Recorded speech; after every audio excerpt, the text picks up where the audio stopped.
पहले शुरू करें, हम लोग अपने गुरु वैष्णवों को प्रणाम करेंगे और उनको प्रणाम करने के बाद हम लोग आरंभ करते हैं।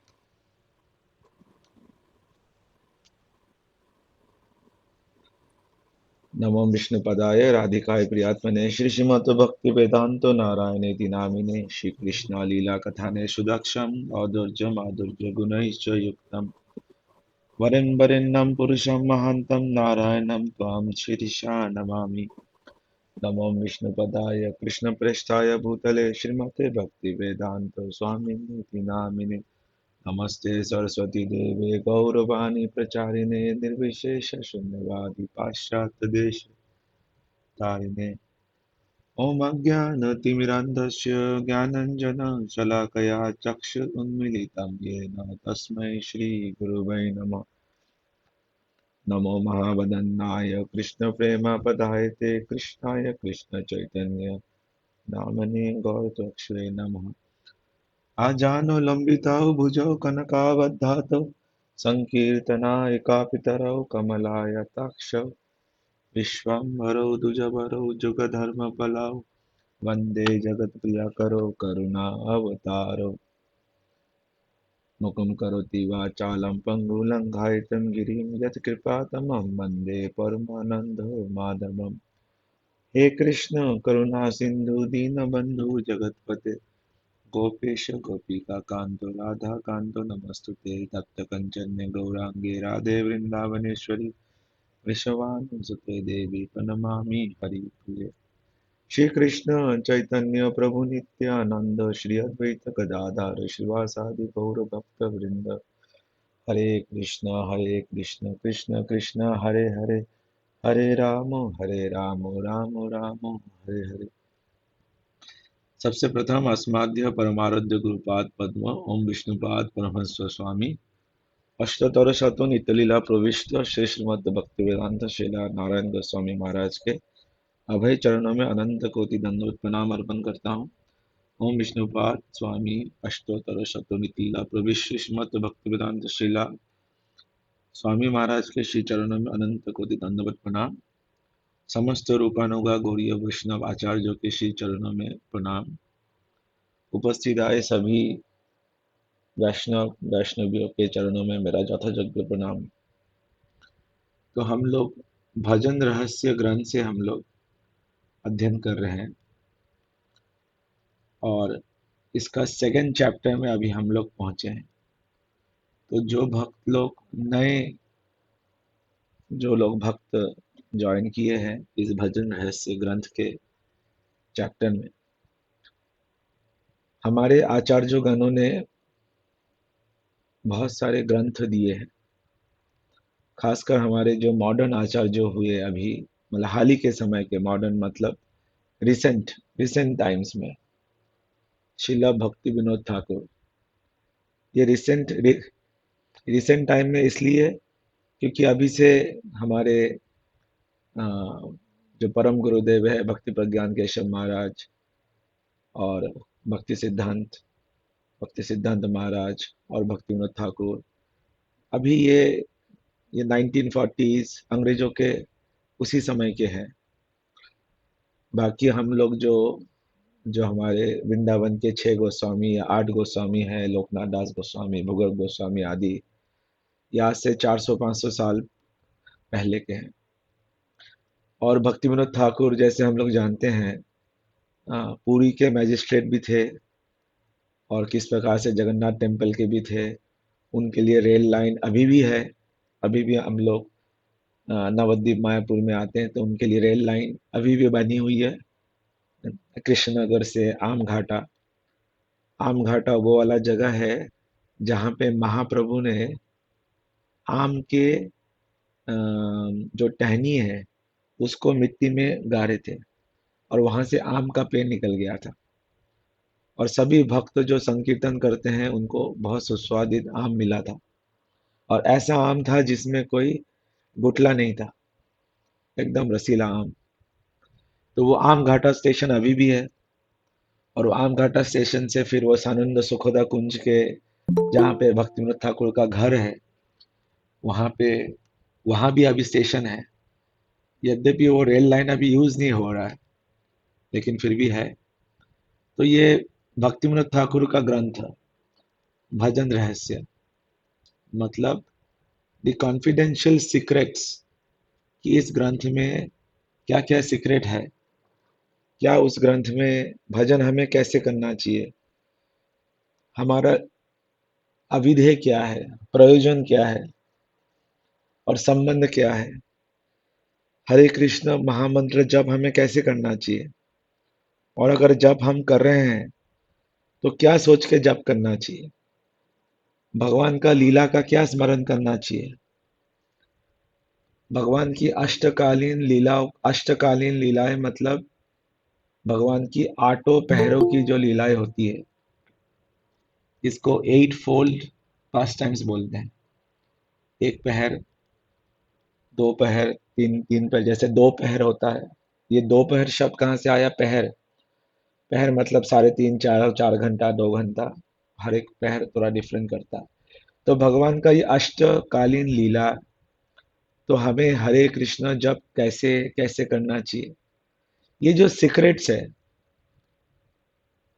ये सीक्रेट्स इसलिए रहस्य बताया गया कि भजन रहस्य, ये सीक्रेट सीक्रेट क्या है। और ये भक्ति विनोद ठाकुर का बहुत ही आखिरी आखिरी ग्रंथ है ये, एक उनके अंतिम लीला का अंतिम समय में।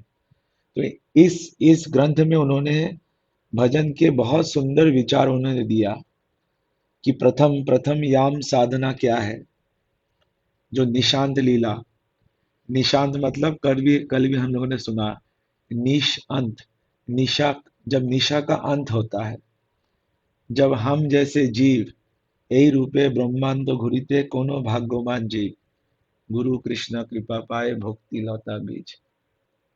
अलग अलग योनियों में, अलग अलग स्वरूपों में, कितने करोड़ों अरबों खरबों साल तक हम लोग भटक भटक रहे हैं, और अभी जाके वो मौका मिला है, इसलिए निशा का अंत हुआ है। हम लोग जो इतने अंधकार में थे उसका अंत हुआ, इसलिए निशांत लीला से पहले शुरू किया गया, जो पहला चैप्टर या प्रथम याम साधना। और निशांत लीला में भगवान की क्या लीला होती है? निशांत लीला मतलब सूर्योदय के पहले, भोर बेला में, और भोर बेला में कैसे रात्रि के समय कैसे राधा माधव की लीला होती है, और किस प्रकार से सुख सारी, रूप मंजरी, रति मंजरी, लवंग मंजरी और बाकी सारे मंजरिया कैसे श्रीमती राधिका को वहां से उठा रहे हैं, किस प्रकार से कृष्णचंद्र वहां पे उठ रहे हैं, कैसे वृंदा देवी, सारे कोयल वृंदावन के, सारे लता पता कैसे राधा माधव को वहां से उठाते हैं, उनके उनके निशांत लीला से। यह भगवान का पहला लीला है, अष्टकालीन लीला में पहला लीला निशांत लीला, निकुंजनों ने रति के लिए सिद्धे। देखिए हमारे गुरुदेव भी उस निकुंज में रूप मंजरी को सहायक कर रहे हैं, इस भगवान के निशांत लीला में करने के लिए। तो ये निशांत लीला में, और उस वाले पहले चैप्टर में हम लोगों ने ये भी सुना कि कैसे हरे कृष्ण महामंत्र का जप करना चाहिए, और हरे कृष्ण महामंत्र में जो जातरतिक साधक और अजातरति साधक कैसे उसको जप करते हैं, किस प्रकार से हरे कृष्ण महामंत्र में विप्रलंब एवं संभोग दोनों का समावेश है। हरे कृष्ण मतलब संभोग, हरे कृष्ण, और फिर कृष्ण कृष्ण मतलब विप्रलंब, और कृष्ण कृष्ण मतलब फिर से विप्रलंब, और फिर से हरे राम का मतलब क्या? हरे राम, राम राम हरे हरे हरे। कितना गौण विचार है भक्तिविनोद ठाकुर, इसलिए भजन रहस्य ग्रंथ में इस हरे कृष्ण महामंत्र में कैसे एक जो साधक है साइमल्टेनियसली संभोग और विप्रलंभ की अनुभूति करता है, साइमल्टेनियसली। तो ये किस प्रकार से, क्योंकि ये मंजरियों का काम ही है, मंजरियों का काम ही है कभी राधा माधव को मिलाना, और कभी राधा माधव, राधा रानी को बताना कि कैसे मान करना है, कैसे कृष्ण से विप्रलंब होना है।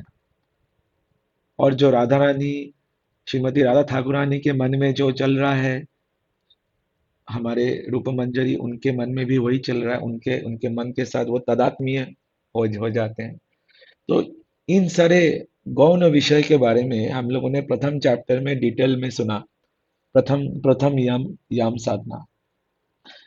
फिर यहाँ पे हम लोग आज अभी द्वितीय यम साधना में हम लोग देख रहे हैं। इस द्वितीय यम साधना में बहुत सुंदर भक्ति विनोद ठाकुर वर्णन कर रहे हैं अलग अलग अनर्थों के बारे में, कि कैसे अलग अलग अनर्थ है, अलग अलग अपराध है, और उसको हम लोग कैसे किस प्रकार से एक भक्त को उसके विषय में कॉशियस रहना चाहिए। एक भक्त को कॉशियस रहना चाहिए। जैसे कल भी हम लोगों ने सुना कि श्री चैतन्य चैतामृत में कि हमारे हृदय में गुरुदेव की कृपा से, वैष्णव की कृपा से ये भक्ति का बीज तो बो दिया गया है। माली होए करे सही बीज आरोपण। गुरुदेव ने हमारे हृदय में जो भी हमारे जो पथ प्रदर्शक गुरु है, शिक्षक गुरु गुरु है, दीक्षक गुरु है, हमारे हृदय में उसका बीज तो आया है, लेकिन श्रवण कीर्तन जले कराए सिंचन, उसको हमको श्रवण और कीर्तन के जल से उसको सिंचन करना पड़ेगा। तभी जाके वो श्रद्धा पूर्व, जो श्रद्धा नामिक जो एक छोटा सा अंकुर है हमारे हृदय में, और वो अंकुर अंकुर क्या है? कृष्ण सेवा वासना। जैसे अभी अभी प्रभु जी ने बोला कि मुझे भजन गाने की इच्छा है, मुझे इच्छा है इसलिए मैं ये भजन गाना चाहता हूँ। तो ये जो इच्छा है ये क्या है? ये कृष्ण सेवा, हम भी अपने से हमें कृष्ण की सेवा करने की इच्छा है। तो जो कृष्ण सेवा की जो इच्छा है, उसको श्रवण और कीर्तन के द्वारा और सजातीय और स्निग्ध रसिक भक्तों के संग के द्वारा, क्योंकि श्रवण भी वैसा श्रवण होना चाहिए, कीर्तन भी वैसा कीर्तन होना चाहिए। उस प्रकार का खाद जब मिलेगा, जैसे कोई अ, गेंदे का फूल है, उसको एक स्पेशल टाइप ऑफ फर्टिलाइजर चाहिए या स्पेशल टाइप ऑफ न्यूट्रिशन चाहिए, जिसका उसके उसकी उसके प्रति प्रीति बढ़ेगा। हाँ, अगर कोई राम भक्त बनना चाहता है, तो वो ऐसे भक्तों का संग संग करेगा जिनका हमारे प्रभु श्री रामचंद्र के चरणों में पूरा प्रीति है और पूरा रस है, तो ऐसे भक्तों का वो संग करेगा। लेकिन अगर हम लोग राधा दास्यम के इच्छुक है, इस उन्नत उज्जवल रस स्वभक्ति श्रियम, ये स्वभक्ति, ये महाप्रभु का अपना भक्ति, ये राधा माधव का गोपनीय कॉन्फिडेंशियल, उनका निजी सेवा, श्रीमती राधा रानी का श्रृंगार, उनको अलंकार, ये बहुत ही आ, बहुत ही सेवा की परिकाष्ठा है। क्योंकि उनके भाव के अनुरूप, उनके मूड के अनुरूप अगर हम सेवा करना चाहते हैं, तो ऐसे भक्तों से हम श्रवण करना है, कीर्तन करना है, जो हमारे उस भाव को और भी बढ़ाए। तो इसलिए श्रवण कीर्तन जले करे सिंचन, और स्पेशली तो ये द्वितीय द्वितीय यम साधना में भक्ति विनोद ठाकुर हमारे अनर्थों के बारे में और अपराधों के बारे में बहुत डिटेल सर्जरी करते हैं, एकदम डिटेल सर्जरी। अभी जब हम लोग सुनेंगे भक्ति विनोद ठाकुर की कृपा से, हमें लगेगा अरे ये तो भक्ति विनोद ठाकुर हमारा ही हृदय बोल रहे हैं, इतना, क्योंकि वो परम वैष्णव है। फिर पंचम यम साधना, और फिर षष्ठ याम साधना, और इस ऐसे ऐसे करके अष्टम याम साधना, ये पूरे अष्टकालीन लीला का, और साथ ही साथ जो महाप्रभु के शिक्षात्मक है उसको भी इसमें लगाते हैं। जैसे पहले में हम लोग, पहले चैप्टर में हम लोगों ने जो प्रथम याम साधना था, उसमें हम लोगों ने श्रवण किया चेतो दर्पणम, उस श्लोक का भी भक्तिविनोद ठाकुर ने उसका रिलेशन दिया। तो ये बहुत ही सुंदर ग्रंथ है ये भजन रहस्य। जिसके सेकंड चैप्टर में हम लोग पहुंचे हैं। तो सेकंड चैप्टर में कल हम लोगों ने सुना कि कैसे जो जीव का जो अनर्थ है वो चार प्रकार के अनर्थ है। एक तो है स्वरूप ब्रह्म की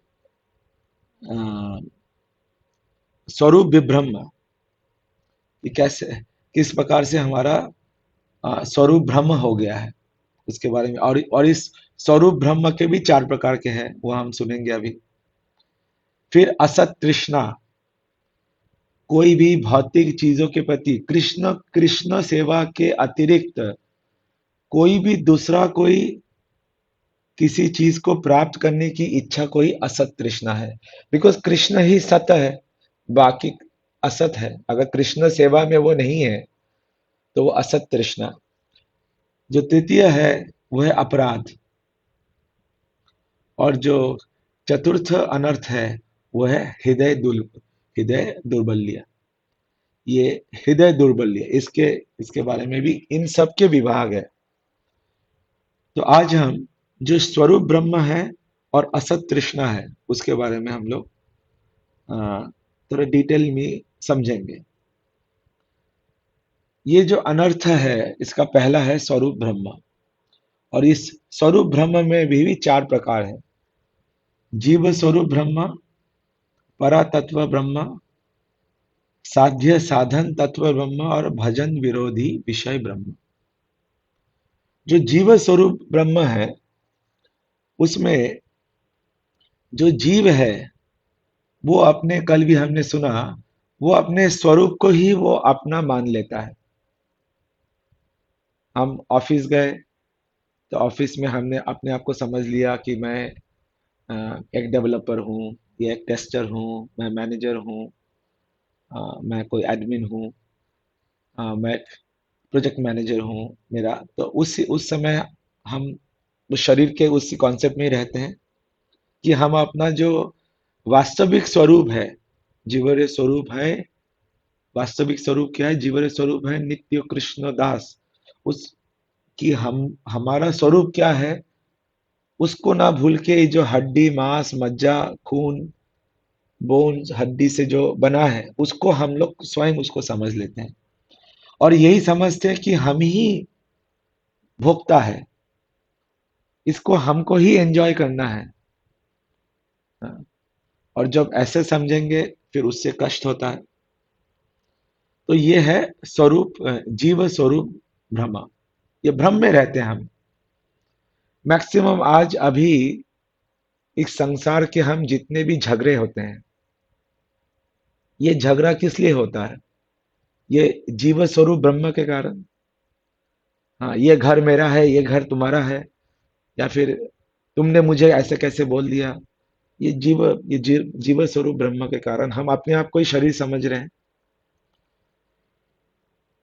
सेकंड जो ब्रह्म है परतत्व ब्रह्म, ब्रह्म कि अभी हमें किसी आराधना करनी है, लेकिन हम हमेशा खोए हुए रहते कि किसकी आराधना करनी है। कभी हम सोचते हैं कि शिव जी के मंदिर में जाते हैं, हाँ, शनिवार या जो सोमवार को शिव सोमवार करते हैं। हमारे इष्ट देव कौन है? हाँ, कभी हम हनुमान जी की भी पूजा कर लेते हैं, हाँ, कि हनुमान जी हमें शक्ति दे। कभी हम लक्ष्मी लक्ष्मी जी की भी पूजा पूजा करते हैं, हाँ, अलग अलग स्वरूप में। नरसिंह वराह, हम अपने इष्ट देव को ही समझ नहीं पाते, अलग अलग इसमें हम यहाँ पे भटकते रहते हैं कि ये ये जो परम सत्य है ये है क्या, परा तत्व है क्या, उसका भ्रम में रहते हैं। और इसलिए हम अपना इष्ट देव को उसको फोकस नहीं कर पाते। हमारे गौड़ीय वैष्णव सिद्धांत के अनुसार हमारे इष्ट देव मथुराधीश कृष्ण भी नहीं है, द्वारकाधीश कृष्ण भी नहीं है। केवल मात्र ब्रजेंद्र नंदन श्याम सुंदर कृष्ण है, जो ब्रज के कृष्ण है। ऑल्दो उन सारे विष्णु तत्व को कृष्ण से अलग समझना, अलग वो समझना भी अपराध है। लेकिन सब में हमें ब्रजेंद्र नंदन कृष्ण को देखना है। जैसे बहुत बार इसमें बहुत सारे गौण विचार है। बहुत सारे टाइम हम लोग नरसिंह आरती करते हैं। ये नरसिंह आरती करते समय भी अगर हम लोग इस गौड़िया विचारधारा में है, गौड़िया मतलब गौरी के उपासक, हम लोग राधा रानी के उपासक है, राधा रानी गौरी, या श्री चैतन्य महाप्रभु गौर देश। तो अगर हम लोग गौड़िया वैष्णव है, गौरी के उपासक है, उस नरसिंह देव में भी हम लोग ब्रजेंद्र नंदन कृष्ण को ही देखेंगे। हाँ, हर भगवान के हर स्वरूप में कृष्ण ही देखेंगे। जैसे अभी हम लोग वहां पे काम्य वन गए थे, और काम्य वन में वहां पे एक स्थान है जहाँ पे हम जा तो नहीं नहीं पाए, जयदेव प्रभु हमें लेके नहीं गए उधर। लेकिन वहां पे एक स्थान है जहाँ पे राम, कृष्ण ने ही राम बन के वहां पे राम सेतु बनाए। कृष्ण में ही सभी अवतार है। तो हम अपने परम तत्व ब्रह्म में हम भटकते रहते हैं, कभी शिव जी की, कभी ब्रह्मा, कभी हनुमान जी की, कभी शनि, कभी लक्ष्मी। हाँ, इस प्रकार से हम ये करते हैं, ये भी एक अनर्थ है। फिर है साध्य साधन ब्रह्मा, कि हमारा साध्य क्या है, साधन क्या है, इसमें हम कंफ्यूज हो जाते हैं। किसी ने हमें बता दिया, देखो ऐसा करो, अ, रोज सुबह उठ के अपनी आंखें बंद करके ओम का जप करो, या एकदम से अपने आप में घुसो, अपने आप को करो, या कुछ और किसी ने बताया कि आप एक काम करो, रोज हम पांच पांच जल आप शिव जी को चढ़ाओ। साध्य और साधन में हम कंफ्यूज होते रहते हैं कि साध्य क्या है, साधन क्या है। कि भक्ति ही हमारा साधन है, और हमारा साध्य, साध्य मतलब गोल, प्रयोजन, प्रयोजन क्या है, प्रयोजन कृष्ण प्रेम प्रयोजन है। कृष्ण भी प्रयोजन नहीं है। हम लोग बहुत बार सुनते हैं ना, दुर्योधन, जरासंध, कंस आदि, इनके सामने कृष्ण उठ रहे हैं, बैठ रहे हैं, लेकिन कृष्ण के वो दर्शन कर रहे हैं, लेकिन क्या उनके हृदय में दिव्य प्रेम, दिव्य रस कुछ हो रहा है? नहीं हो रहा है। तो कृष्ण दर्शन हमारा साध्य नहीं है। अगर कृष्ण प्रेम ही नहीं है तो कृष्ण आने से भी हमें कुछ नहीं होने वाला। और अगर कृष्ण प्रेम है, कृष्ण के दर्शन नहीं भी हुए हैं, फिर भी वो अपने साधक स्वरूप में या अपने सिद्ध स्वरूप में वो कृष्ण के दर्शन भी करेगा, और अपने प्रेमाश्रु भी बहाएगा। इसलिए प्रेम प्रयोजन है, कि हमारा साध्य क्या है और हमारा साधन क्या है। और ये प्रेम भी दो प्रकार के प्रेम है, एक ऐश्वर्य परा प्रेम और एक माधुर्य परा प्रेम। हमारे समस्त आचार्यों ने यही बताया है कि ये जो ब्रजगोपियों के अनुगत्य में, और खासकर रूप मंजरी, रति मंजरी, लवंग मंजरी, इन सारे मंजरियों के अनुगत्य में ये जो माधुर्य परा प्रेम है, ये हमारा साध्य है। लेकिन हम इसमें भ्रमित रहते हैं कि हमारा ऑब्जेक्ट क्या है। इस संप्रदाय से तो जुड़े हैं, लेकिन हमारा ऑब्जेक्ट क्या है, और उस ऑब्जेक्ट को पाने का तरीका क्या है। ऑब्जेक्ट का पाने का तरीका क्या है? जैसे मैं, हम लोग कुछ दिन पहले भी हम लोग डिस्कस कर रहे थे, अगर हमारा ऑब्जेक्टिव है कि चार नियम पालन करना, चार नियम पालन करने से कोई वैष्णव नहीं होते, वो मनुष्यता होती है। अगर कोई गाय का मांस नहीं खा रहे हैं तो क्या वो वैष्णव हो गए? कोई अगर सुअर का मांस नहीं खा रहा है तो वो मनुष्य के कैटेगरी में आया कम से कम। वैष्णव और वैष्णवता तो अभी बहुत दूर है। आदो श्रद्धा साधु संग अनर्थ निवृत्ति निष्ठा रुचि आसक्ति। अभी हमारा निष्ठा ही नहीं हुआ है, रुचि नहीं आया, आसक्ति नहीं हुआ है। तो चार नियम पालन करना क्या हमारा साध्य है? That is to become a human being.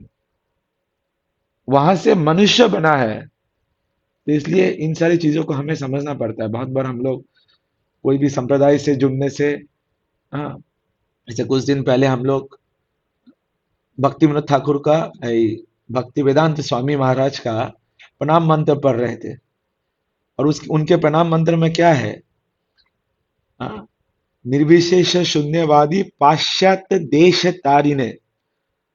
तो जो पाश्चात्य देश तारिणे और निर्विशेष शून्यवादी, ये पाश्चात्य देश वालों के लिए, मतलब जो जो कनाडा में है, जो न्यूयॉर्क में है, टोरंटो में है, या अलग अलग वाशिंगटन में है, कैलिफोर्निया में है, ऑस्टिन में है, टेक्सास में है, पाश्चात्य देश में, उनके लिए निर्विशेष शून्यवादी है। उनके मन में जो वो लोग गाय का मांस खा रहे हैं, उनको एक एक स्टेज में उठाने के लिए है। लेकिन आप लोग जो भारत भूमि में जन्म लिए हैं, भारत भूमि में जन्म पाना कोई साधारण बात नहीं है। मतलब जरूर आप लोगों ने अपने पूर्व लाइफ में बहुत सारा पुण्य कर्म किया होगा, बहुत सारा सुकृति किया होगा, तभी जाके भारत भूमि में जन्म मिला है। Otherwise how it is possible? क्योंकि भारत भूमि में जो जन्म लेता है वो बचपन से ही राम और कृष्ण के बारे में बचपन से ही सुन रहा है। तो अगर हम आके भी हम वही करेंगे जो पाश्चात्य देश के लिए जो है, तो देन दैट इज नहीं है ना। आप हम लोग ऑलरेडी एक स्टेज में आए हैं, तभी तो भारत भूमि में जन्म हुआ है। इसलिए हमारे लिए है गौरवाणी प्रचारी ने, अलग अलग चीजों देने के लिए प्रभुपाद आए हैं, भक्तिवेदांत स्वामी प्रभुपाद। हाँ, गौरवाणी प्रचारिणी के लिए भी आए हैं और पाश्चात्य देश तारिने के लिए भी आए हैं। आप लोगों ने तो पाश्चात्य देश में जन्म नहीं लिया ना, तो आप उस कैटेगरी में आते नहीं है। आप लोगों के लिए है गौरवाणी प्रचारी ने। तो गौरवाणी प्रचारी ने क्या है? अभी वही है गौरवाणी जो भक्तिविनोद ठाकुर बोल रहे हैं। गौरवाणी प्रचारी ने है श्री चैतन्य मनोभीष्टं, जो रूप गोस्वामी ने जो महाप्रभु के मनोभीष्ट समझे और उसका जो उन्होंने वादी प्रचार किया, इसके बारे में हम लोगों ने पहले श्रवण किया है ऑलरेडी। सो इधर वे, तो इसलिए साध्य, जिस जिस टॉपिक में थे हम लोग, इसलिए हमारा साध्य, goal of the life is not to just follow four regulative principles. That is just to become a human being. मांसाहार या शराब नहीं पीना। अभी भी आप भारत के कोई भी गांव में जाओगे, वहां पे कोई शराब पी के आएगा तो लोग उसके घर पे जाएंगे नहीं। ये तो हमारे में पहले से है। जो साध्य हमारा लेकिन क्या है? तो that is we need to understand Krishna प्रेम। अभी बहुत लोग बोलते हैं कि कृष्ण प्रेम प्राप्त करना। कृष्ण प्रेम क्या? अगर किसी के साथ आप प्रेम प्रेम प्रेम कर रहे हैं, मैं उससे प्रेम करता हूं, मतलब जब प्रेम करेंगे कोई संबंध तो होगा। बिना संबंध के कैसे कैसे कैसे प्रेम होगा? मोबाइल से प्रेम होता है क्योंकि उसका एक संबंध नहीं होगा। लेकिन कोई जीव से प्रेम होगा तो जरूर कोई संबंध होगा। तो संबंध क्या है? तो ये इसलिए साध्य और साधन, इसके बारे में हमें क्लियर अंडरस्टैंडिंग नहीं है। तो इसको बोलते हैं साध्य साधन भ्रम। भ्रम मतलब इल्यूशन, और ये एक प्रकार का अनर्थ है। और जब तक ये सारे अनर्थ रहेंगे, हम लोग जितना भी हरिनाम करेंगे, हमें हरिनाम का पूरा फल नहीं मिलेगा। नहीं तो ऐसा क्या है कि हम लोग हरिनाम कर रहे हैं लेकिन हमारे में कोई सिम्टम नहीं आ रहे हैं, क्योंकि अनर्थ और अपराधों के कारण। तो इसलिए साध्य साधन भ्रम, और जो लास्ट कैटेगरी ऑफ भ्रम है, भजन विरोधी विषय भ्रम। कि वैष्णव सिद्धांत के अतिरिक्त दूसरा कोई विरोधी मत को समझना, हाँ ये भी ठीक है, शायद ये भी यहाँ भी तो ठीक है। हाँ, मायावादी। हाँ, क्योंकि बहुत बार बहुत सारी चीजें बाकी में बहुत अच्छा लगता है। हाँ, बौद्ध इसमें या शंकरा फिलोसॉफी में, हाँ सब कुछ सेम है। हाँ, हम भी भगवान हैं, भगवान भी हम ही हैं। इस प्रकार से जो पॉल्यूशन है, ये भजन विरोधी विषय, कोई भजन के विरोधी कोई भी विचार, उसको उसमें थोड़ा रुचि होना, ये अनर्थ है। तो ये जो चार प्रकार के, ये स्वरूप ब्रह्म, स्वरूप स्वरूप ब्रह्म, हाँ चार प्रकार के स्वरूप ब्रह्म, परा तत्व ब्रह्म, साध्य साधन ब्रह्म, भजन विरोधी ब्रह्म, और पहला था जीव स्वरूप ब्रह्म। ये चार प्रकार के भ्रम के कारण हम इसमें, ये हमारे अनर्थ है। ये पहला जो है, ये स्वरूप ब्रह्म। सेकंड जो अनर्थ है, जिसके बारे में कल हम लोग डिटेलली पढ़ेंगे, सुनेंगे, थोड़ा सा सारांश बताता हूं। असत तृष्णा। तो ये जो असत तृष्णा है, इसके भी इसके भी चार प्रकार भक्तिविनोद ठाकुर बताते हैं। पहला जो तृष्णा है, तृष्णा मतलब इच्छा, भौतिक या सांसारिक चीजों को प्राप्त करने की, और उसको प्राप्त करने के लिए जो हम लोग इतना मेहनत करते हैं, ये सबसे पहला कैटेगरी है। उसके रखने की जो वासना है,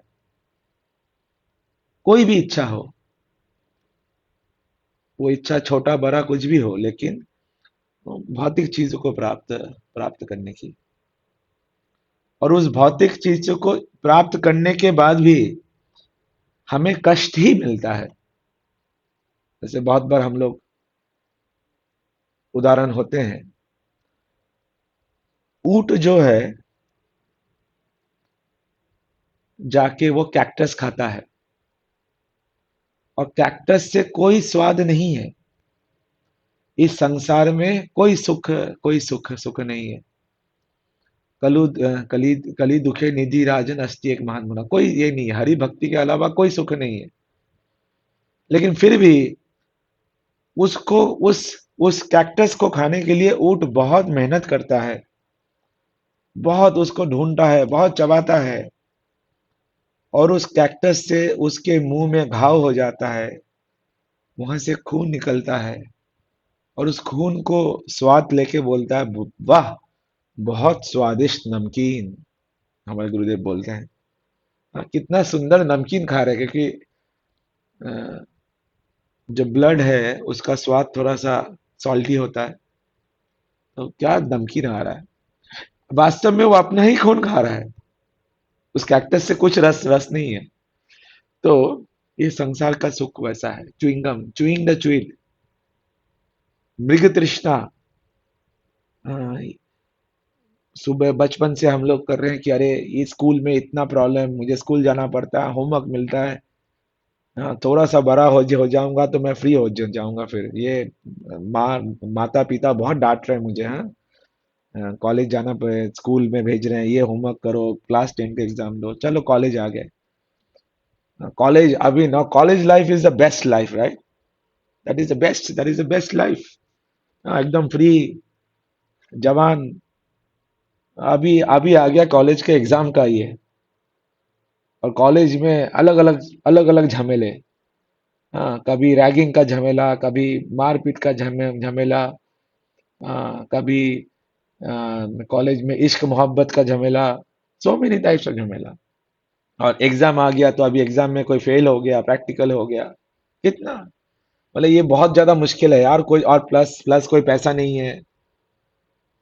चलो एक बार कोई हमें जॉब मिल जाएगा, यहाँ से बस थोड़ा ही सही दूर है, बस 1-2 साल और है, फिर हमें कोई जॉब ले लेंगे, फिर हम अपने पैरों में खड़े हो जाएंगे। फिर हम खुद ही कमाएंगे, किसी को कुछ जवाब नहीं देना, बस ठीक है।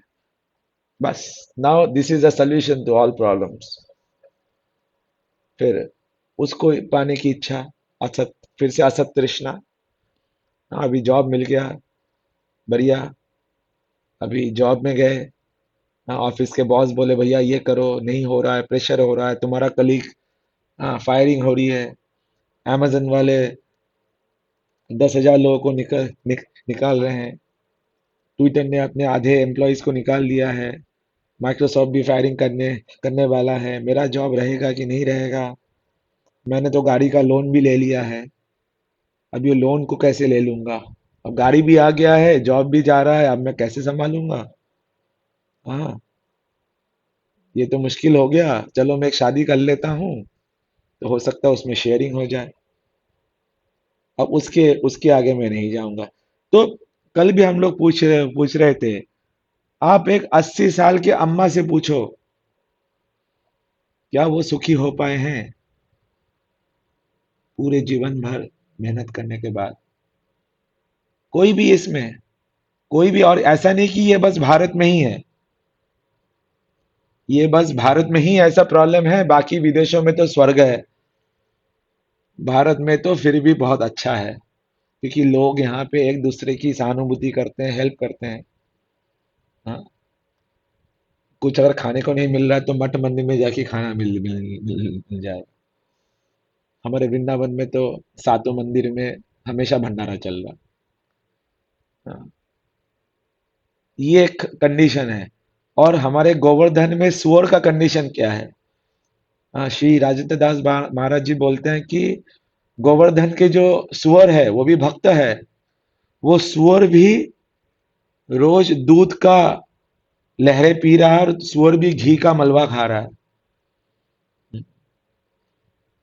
इधर वे तो ये जो असत तृष्णा है, इसमें कोई सुख नहीं है, बचपन से लेके at the time of death. लेकिन तृष्णा वो रहती है, ये अनर्थ है। सेकंड प्राइस प्रकार का जो तृष्णा है, वो है ये स्वर्ग, जो स्वर्ग आदि को पाने की इच्छा। इसमें तो मैं ये भी एडिशन करूंगा, एक जो ये तृष्णा है कि मैं अमेरिका जाऊंगा, मैं कनाडा जाऊंगा, ये भी सिमिलर हो गया। या मुझे मुझे स्वर्ग की प्राप्ति करना है। हाँ, स्वर्ग, जैसे बोलते हैं स्वर्गवास हो गया। बहुत अच्छे अच्छे काम करो। क्यों? जिससे मृत्यु के बाद स्वर्ग मिलेगा। इच्छा है ना? तो असत तृष्णा है। ये हमारे भजन के लिए भजन विरोधी है। भली भौतिक दृष्टि से कोई बोलेगा अरे ये तो अच्छा है, वो दान पुण्य कर रहा है, लेकिन असत तृष्णा। जो तृतीय है, इस संसार के बहुत सारे जो योगिक शक्ति और, हाँ, अपना, बहुत लोग मुझे पूजे, मेरा वाहवाही करे, मेरा बहुत धन है तो बहुत लोग मुझे पूजे, हाँ, मेरे पास कोई गुण है तो उस गुण की सभी वाहवाही करे। कोई अच्छा डांस कर सकता है, कोई अच्छा गा सकता है, कोई अच्छा तबला बजा सकता है या गिटार बजा सकता है। अगर ये इच्छा है कि मैं वो कर रहा हूं, जैसी भोक्तामम यज्ञ तपस्याम से उल्टा हो गया। हम ये समझे कि मैं भोक्ता हूं और मैं ये कर रहा हूं और मुझे लोग पूजे।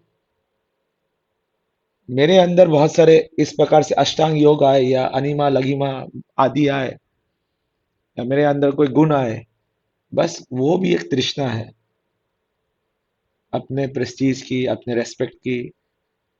तो दैट इज असत तृष्णा। और जो चौथा है, लास्ट जो है, मोक्ष, मोक्ष कामी, जो बोल रहे हैं मैं कुछ नहीं, मैं मोक्ष, मैं तो बस मोक्ष करना, मोक्ष मिलना है। तो मोक्ष का इच्छा रखने वाला भी ये असत तृष्णा है। इसलिए बोलते हैं भुक्ति, अ, भुक्ति मुक्ति तीसरा कौन क्या है, मैं भूल गया। सिद्धिगामी प्रभु जी। सिद्धिकामी। सकल ही अशांत, कृष्ण भक्त निष्काम, अतएव शांत। तो अगर कोई भी इनमें मुक्ति को रखने वाला, मुक्ति को या सिद्धि, ये सब कोई भी हम अगर इच्छा रखेंगे, और ये सब बहुत हिडन है, हमें ऐसा लगेगा कि इसकी तो इच्छा नहीं है, लेकिन एक्चुअली वो हमारे हृदय में ना हिडन रूप में रहता है, हिडन रूप में, हमें वो समझ में नहीं आता है। जैसा कोई हमारे साथ बुरा बिहेवियर किया, कोई हमारे साथ अच्छा बिहेवियर कर रहा है, हम उसके साथ अच्छा कर रहे हैं, बहुत बढ़िया लगेगा, भैया कितना अच्छा आदमी है। लेकिन अगर तुम जाके उसको एक दो गाली देते हैं, तो एक दो उसके दोष सुना दो, प्रभु जी आपने तो ऐसा ऐसा, मतलब ऐसा सुनाना नहीं है, मैं ऐसा बता रहा हूँ, एकदम से उसका, हमारा जो, उसका मतलब मेरा मेरा जो ओरिजिनल स्वरूप है वो आ जाएगा। मुझे ऐसा बताया, मैं ऐसा भक्त हूँ, मुझे कैसे ऐसे बताया, ये सब हिडन रहते हैं। क्यों? यही रूपे ब्रह्मांड, ये अनेकों काल काल से ये हमारे जो अनर्थ है, जो कल हम लोग सुन रहे थे, नूडल्स बनते बनते बनते उस कढ़ाई में नूडल्स का सोया सॉस और तेल का ऐसा लेयर बन गया है, वो एक बार के साबुन से जाएगा नहीं, उसको घसीटता रहना पड़ेगा, हरि नाम के साबुन से उसको बहुत करना पड़ेगा। जब हमारे गरम गरम आंसू हमारे आंखों से निकलेंगे, तब जाके वो अश्रुपात होते होते वो अनर्थ जाएंगे। जब तक हम लोग रो रो के वो कीर्तन नहीं करेंगे, तब तक ये अनर्थ वैसे भी नहीं जाएंगे, क्योंकि ये साध्य और साधन एक साथ चलते हैं। तो ये हो गया असत तृष्णा। और ऐसी चार प्रकार के अपराध अपराध है, जिसके बारे में हम लोग कल सुनेंगे। जो नाम अपराध, जो सेवा अपराध है, जो धाम अपराध है, और जो जीव अपराध है। ये जो चार प्रकार के अपराध है, इनके बारे में हम लोग कल डिटेलली इनको समझेंगे कि ये जो चार अपराध, और इन सारे अपराधों के कारण, इन सारे अनर्थों के कारण, ये जो हृदय दुर्बल्य के कारण हमारा जो भजन है वो फुलफिल नहीं हो पा रहा है पूरी तरह से। इसलिए we have to be cautious about all this. और ये दोनों एक साथ जाएगा, कि अगर हम लोग ये सोचेंगे कि जब तक अनर्थ निवृत्ति नहीं होगा तब तक आगे नहीं बढ़ेंगे, तो अनर्थों का तो कोई अंत ही नहीं है। हम एक अनर्थ करने जाएंगे, 10 और अनर्थ आ जाएंगे। इसलिए अनर्थ निवृत्ति और बाकी जो हमारे साध्य के प्रति जो हमारा गोल है, ये दोनों को एक साथ हमें चलना है। उस इसी के बारे में भजन रहस्य में भक्तिविनोद ठाकुर हमें आगे आगे बोलेंगे कि इन अनर्थ निवृत्ति हमें कैसे करना है। तो आज समय हो गया, आज के इसमें कोई प्रश्न और बाकी भक्तों का कोई भी कमेंट है, टिप्पणी, भाष्य, टीका,